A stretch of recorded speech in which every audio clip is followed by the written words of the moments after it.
time has come. Where's the bass? Morning has come, arise and greet the day. Dance with joy and sing a song of gladness. Here we go. The light of hope here shines upon each face. May it bring faith to guide our day. Good morning. Good morning. My name is Martina Queen, and I am a member of First Unitarian Church of Honolulu, and I am your worship associate this morning. We are a Unitarian Universalist community, inspired by our principles, boldly growing compassion, justice, and joy. We are very busy and very vital, and if you would take a few minutes to look at the order of worship this morning, see if there's anything that interests you, and you are most certainly welcome to join us on our very active journey through the community and through our spiritual life. I have a few announcements today that I'm going to read from up here. Today, after the second service, is our annual congregational meeting. We hope that you all attend. Your vote is very, very important. There will be pizza for sale if you need to have a little bit of refreshment before the vote and discussion. We hope that you will be, let me tell you that the registration begins at 12:15. We hope that you'll be here next Sunday when our guest speaker will be the current president of the Unitarian Universalist Church of the Philippines. She is the daughter of the slain founder of Universalism in the Philippines, and her name is the Reverend Rebecca Sienes, who will speak of her passion and dream for building sustainable UU congregations. Hear what exciting projects are boldly growing. This next announcement, I hope I sound like I know what I'm doing, but I am not entirely sure. I now invite you to put your cell phones on worship mode. But before you do, if you have a smartphone, please take a few seconds to let your face friends know that you are right here at First Unitarian Church of Honolulu. Is that right? We are a growing community, and if you are thinking about becoming a part of this interesting group, there is a pathway to membership.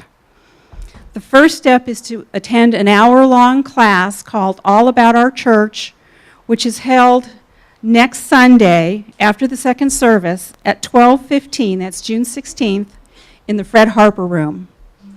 If you have any questions about this class or about the pathway to membership, please see me after the service. We walk diverse paths to find meaning and purpose, but are united by our belief in the worth and dignity of all, and the obligation to express our faith through acts of justice and compassion. You are welcome as we create a diverse, spirit-growing, justice-seeking community. Please say with me the words for the chalice lighting. We light this chalice with the embers of compassion. We light this chalice with the torch of justice. We light this chalice with the radiance of joy. Dear community, good morning. This is a special time for our children, so if there are any others who want to come to the front, I welcome you. So I'm going to share some spiritual practices inspired by flowers. And speaking of flowers, Martina brought a really beautiful arrangement, and there's a really interesting piece of technical lab equipment in there you might want to notice. Good touch. So inspired by flowers and from a teacher who I consider a great teacher and who Jonipher considers a great teacher and who our Tuesday night meditation group is also inspired by. His name is Thich Nhat Hanh. This is him. And his friends call him Thai, which means teacher. So can you guys say Thich Nhat Hanh with me? Thich Nhat Hanh. Thank you. So he's a Vietnamese Buddhist monk. And who knows what a monk is? Not a monkey. What do you think? Who knows what a monk is, okay? Miles? It's like a person person who's nice. Yes. A nice person. They're very inspired by being compassionate to every being, right? Yes? Someone who studies a certain religion. Very devoted to a religious path, exactly. And they generally live outside of worldly life, like at a monastery. A monastery is where a bunch of monks and nuns live. They've sort of left worldly life to live a deeply spiritual life. So he grew up in Vietnam at a time when there was a lot of conflict and violence.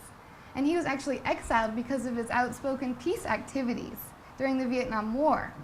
So he saw that it was very, very important for each person to find peace within themselves. So in 1982, he founded Plum Village, which is a monastery in southwest France that Jonipher has been to and I have been to. It's a place where we can go to practice peacefulness together and being mindful together. And there, we learn that when we have peace in ourselves, we can be peace in the world.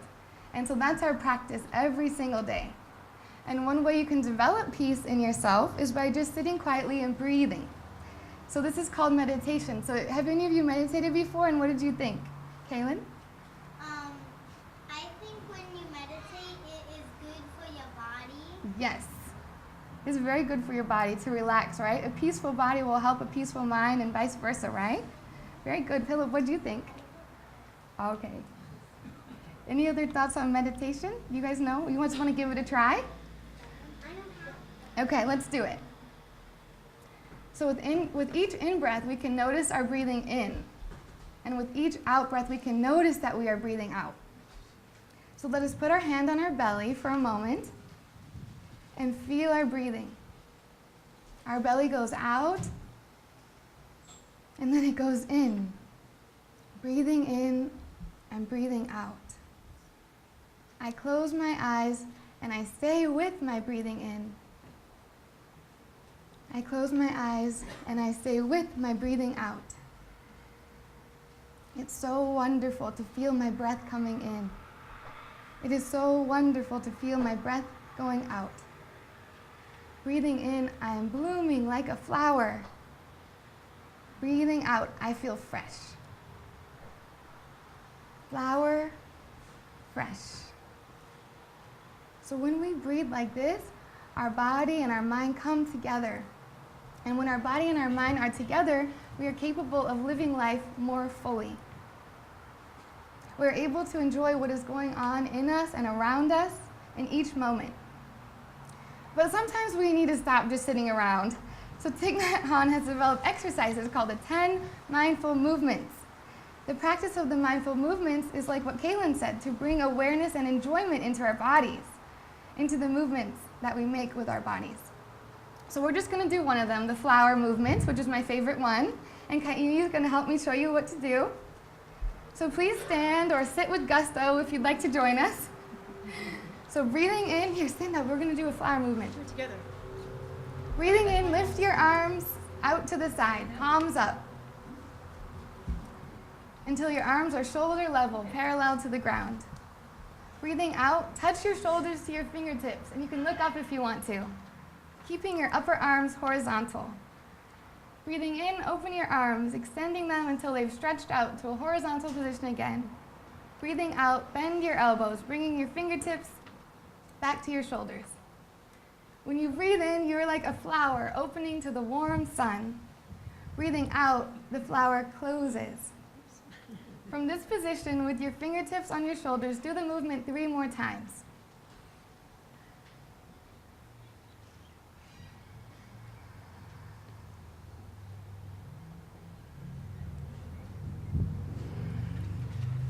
Then lower your arms back down to your sides. May we all have a mindful day. And let us form a bridge and sing our children out to their program.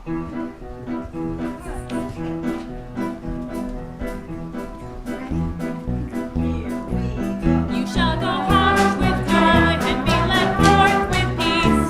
The mountains and the hills before you, there'll be shouts of joy, and all the trees of the field shall run with clap their hands, and all the trees. Today's opening words come from the UUA website, which is wonderful, and I invite you all to to go to your search engines and do www.uua.org, and it's just an amazing, amazing wealth of information. All the religions we humans have ever developed to respond to this business of being alive and having to die seem to agree that most of the time, most of us live life that is not life. We are too distracted by worries or fears or regrets or the ups and downs of pop culture or whatever it is that keeps us from being really present. Sometimes it's said that we're asleep or deluded or alienated or unaware or distracted or detached. But in essence, all of these things are really saying is that we're busy living what is not life instead of what is life. When all of the cultural particularities, the loaded language and images are stripped away, that's what spirituality is all about. Living life that is life.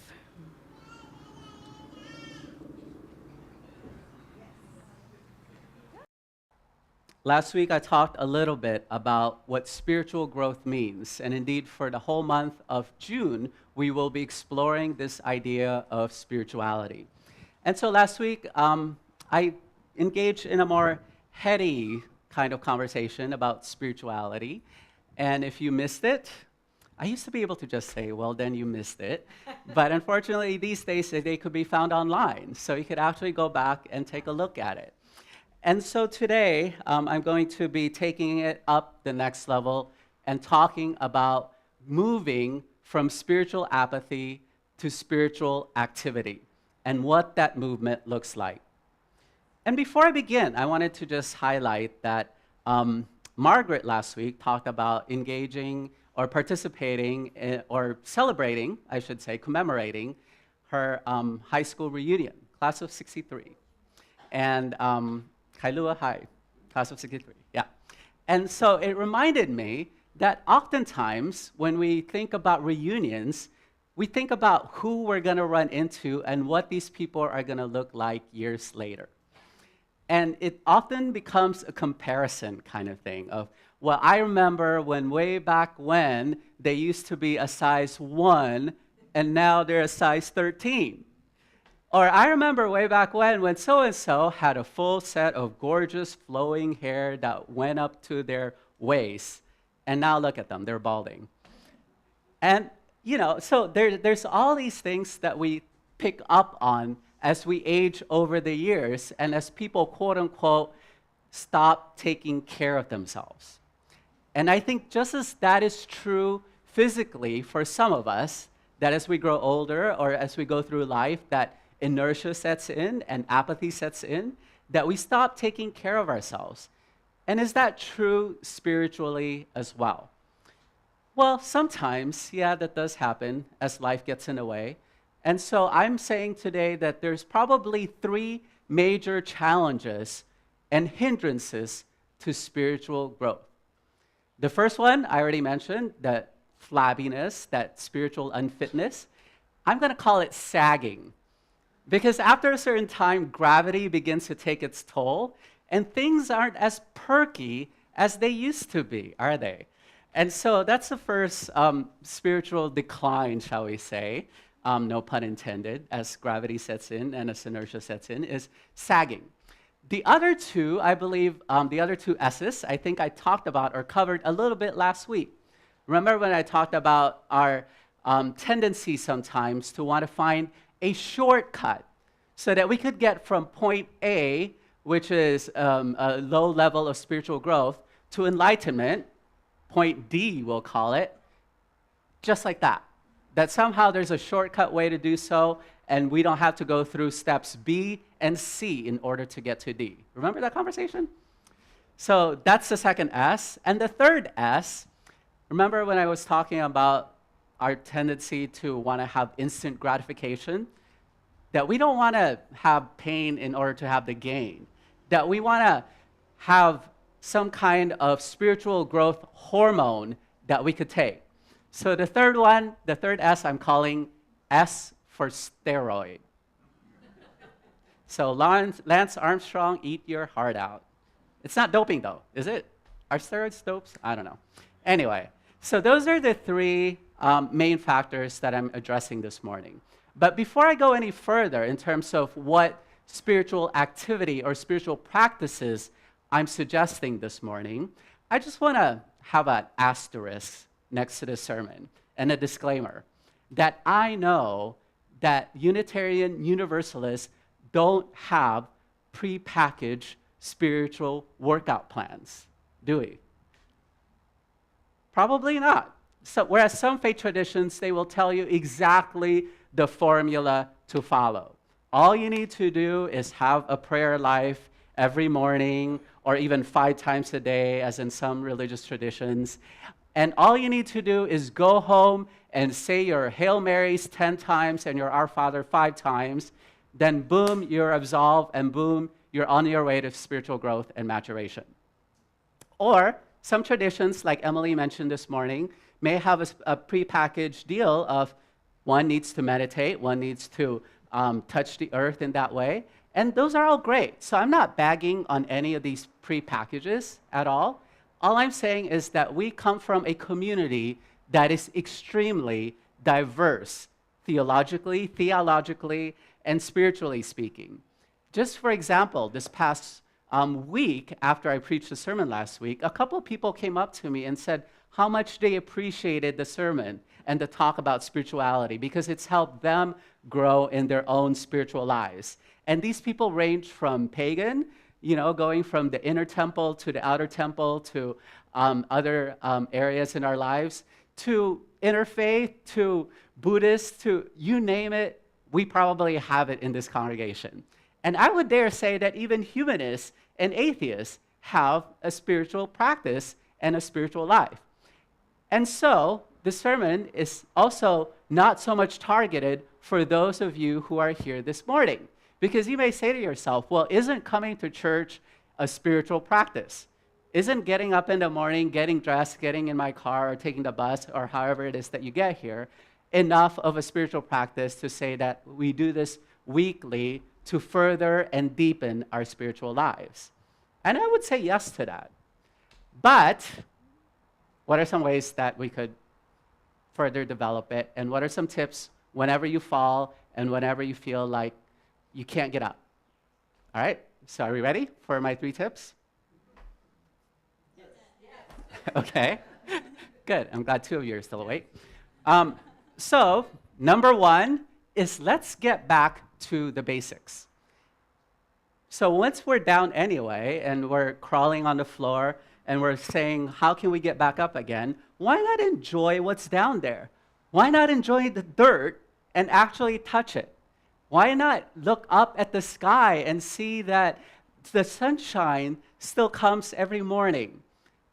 As Martina mentioned, or as the reading that she read earlier mentioned, why not live life as if it is life?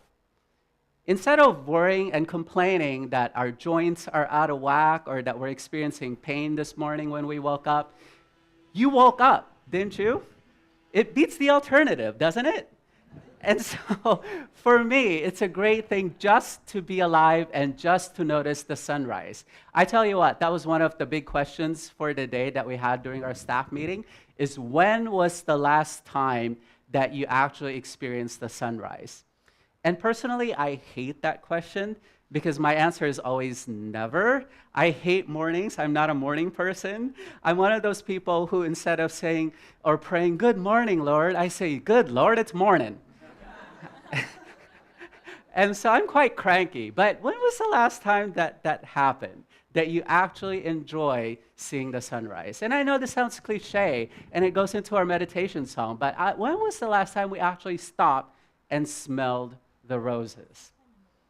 Getting back to the basics of life. What a great spiritual practice. And maybe then we could take it up to the next level and say that if stuff comes our way, how can we just keep on going? If there are challenging people that get in our path, how can we love them anyway, as the paradoxical commandments said? How many of you have heard of Dr. Kent Keith, by the way? He's a local guy. So, yeah, he gave a talk a few years ago and wrote a book. And it was actually, this whole 10 paradoxical commandments was actually written in 1968 when he was still a student at Harvard.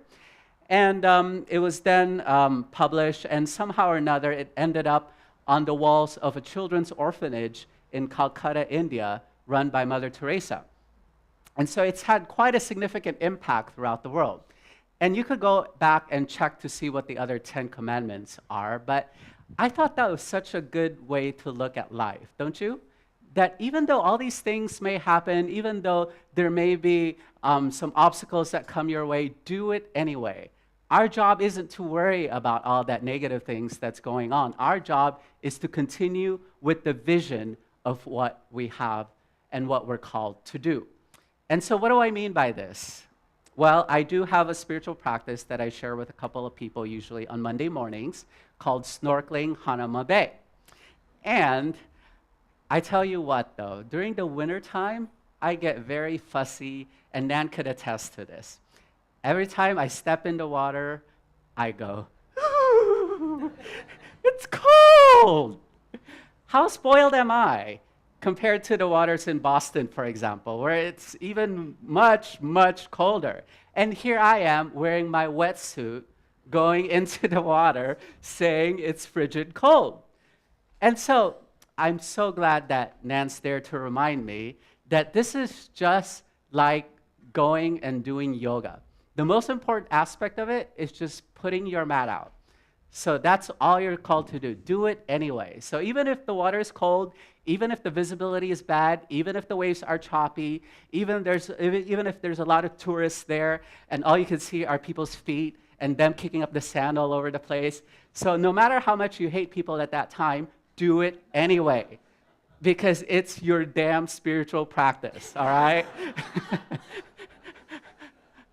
And speaking of fishes and spiritual practices, it reminds me of the third tip or the third advice that I have for you. And this actually comes from a movie called Finding Nemo. How many of you have seen that Pixar Disney movie that came out a few years ago? So quite a few of you.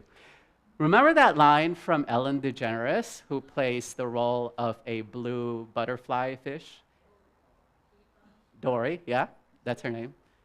Didn't I say Dory? Okay, so what did Dory say? Not eat bugs. Who said eat bugs? No, that wasn't it. She says, what did you say, Charlotte? Yes, just keep swimming. And so they would encounter sharks, they would encounter jellyfish, they would encounter all sorts of mean, scary creatures into the deep as they journey on this adventure to reunite Nemo with his father, the clownfish, both of whom aren't really very funny and take to life too seriously anyway. Just keep swimming. And what if that were to be a case in our spiritual lives? If we just kept swimming and we just kept doing it until finally we form a habit out of it. So I actually lied. That was still part of 2. So 3 is make a habit out of it. So folks tell us that it takes how many days to form a habit? Is it 21? Something like that? Or about 6 weeks to form a new habit? So if we just kept doing it, we'll eventually get it. And it's funny how we talk about that number 6. The Leeward Ohana Covenant Group was talking about how they're trying to have worship services now. And part of the covenant that these Ohana Covenant groups have is to meet regularly for at least 6 times.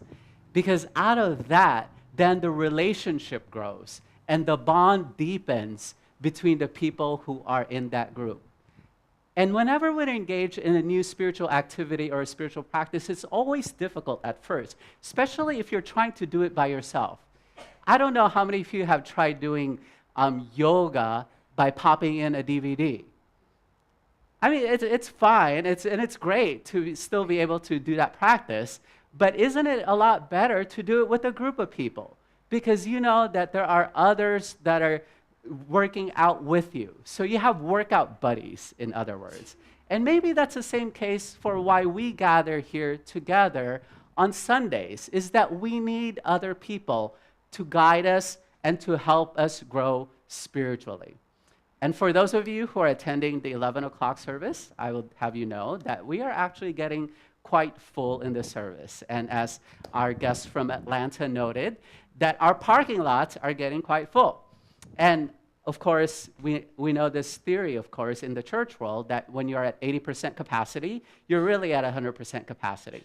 So I'm going to encourage at least 10 families or 20 of you to try out the 9:15 service for at least 6 weeks and see if you could form a habit out of that. I guarantee you, it's a wonderful service. It's very sweet, and it's short. It's much shorter, so you won't have church ruining the rest of your day. You'll be out of here by 10 a.m. You know, it's only a 45-minute service.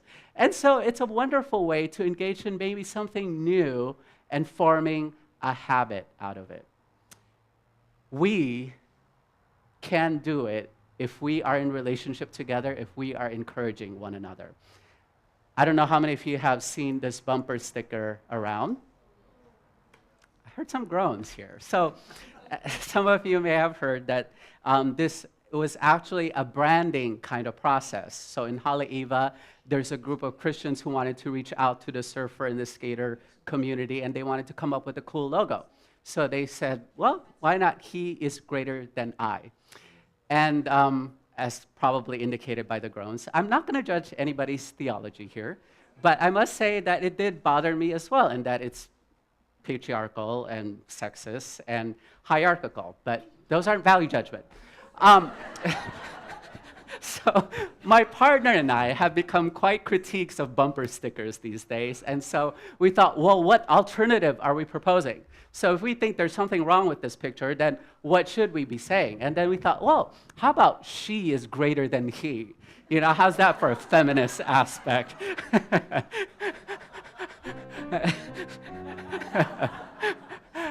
And then, lo and behold, as I was meditating on the road, being my less than best self, cursing at these bumper stickers, another bumper sticker drove by, and this was by Puck's Alley on a pickup truck.